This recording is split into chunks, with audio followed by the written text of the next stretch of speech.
그래서 오늘은 정말 식초가 저산증에 도움이 되는지, 그럼 식초의 부작용이 무엇이고 어떤 사람들은 식초를 먹는 것을 조심해야 하는지에 대해서 이야기를 하려고 합니다.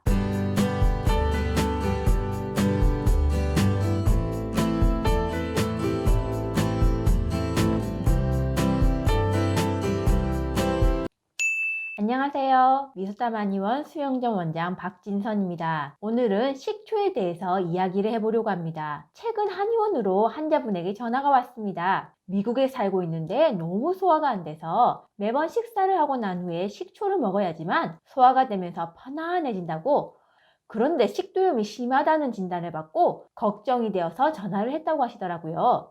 그러고 보니 이 외에도 소화가 안 될 때마다 식초나 홍초 같은 것을 먹어야지 소화가 되면서 편하다는 분들이 더 계셨습니다. 꽤 많은 분들이 소화가 안 될 때 식초를 먹는다는 것을 알게 되었고, 그래서 식초에 대해서 어떤 이야기가 있나 검색을 해보니 아주 건강에 좋은 점들만 이야기하고 있더라고요. 하지만 장점만 있고 단점이 없는 것이 세상에 어디 있겠습니까? 그래서 오늘은 정말 식초가 저산증에 도움이 되는지, 그럼 식초의 부작용이 무엇이고 어떤 사람들은 식초를 먹는 것을 조심해야 하는지에 대해서 이야기를 하려고 합니다. 식초가 저산증으로 인한 소화불량을 치료하는 것을 이해하기 위해서는 위장에서 소화 과정을 알아야 합니다.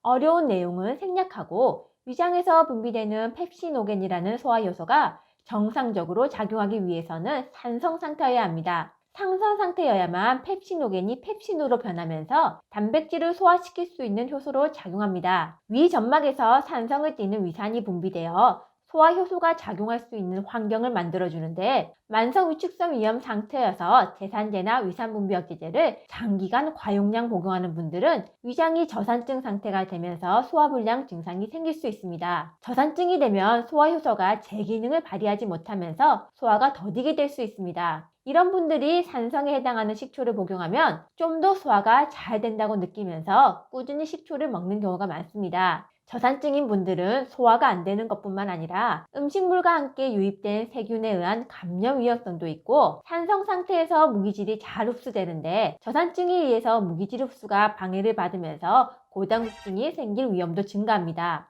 저산증에 의한 이런 부작용을 완화시킬 수 있는 식초 복용은 건강에 이롭다고 할 수도 있습니다. 이 밖에도 발효식초의 경우에는 여러 가지 영양 성분도 많고 혈당 상승을 천천히 하도록 만드는 효능도 있다고 합니다. 외용으로 사용할 때에는 손에 각질이 많은 분들이 식초를 바르고 깨끗해졌다는 이야기를 한 분도 있었고, 무좀을 사용해서 효과를 보았다는 분도 있었습니다. 이런 분들은 식초의 산성을 이용해서 각질을 녹이고 살균하는 작용을 이용한 것입니다. 산성의 물질은 각질을 녹이는 작용이 있기 때문에 과일산을 이용해서 여드름을 치료하기 위한 필링제로 사용하는 경우도 많습니다. 식초도 산성을 띠고 있기 때문에 이를 이용해서 각질을 녹였을 때 효과를 볼 수 있는 피부 질환이라면 사용해 볼 수도 있습니다. 식초를 얼굴에 바르면 피부가 부드러워진다고 하시는 분도 계십니다. 하지만 장점이 있으면 단점도 있습니다. 과하게 각질을 벗겨냈을 때의 부작용도 고려를 해야 합니다. 지나치면 피부가 붉게 변하고 자극에 민감해지고 오히려 여드름이 더 나는 경우가 있습니다. 심하면 화상을 입은 듯이 피부가 손상되는 경우도 있습니다. 산성인 식초를 꾸준히 먹으면서 입에서 위까지 이어지는 식도 부위 점막이 산성 물질인 식초에 의해 상처를 받으면서 염증이 생겨 식도염으로 악화되는 경우도 있었습니다.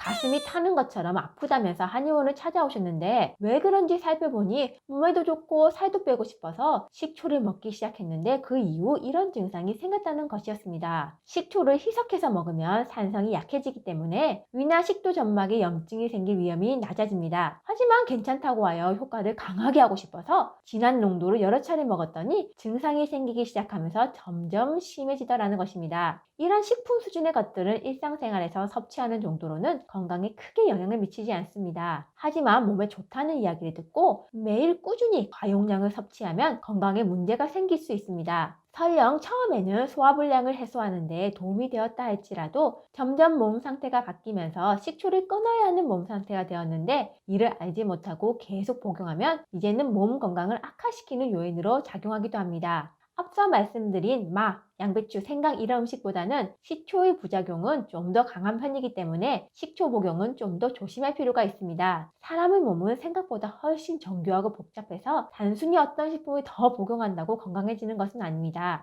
그리고 제가 자주 말씀을 드렸지만 건강에 도움이 되는 무언가를 더 먹기보다는 건강에 해로운 습관을 하지 말자. 건강에 해로운 음식을 먹지 말자라는 생각. 무언가를 더 하자는 것보다는 해로운 것을 하지 말자는 접근 방법을 강조하고 싶습니다.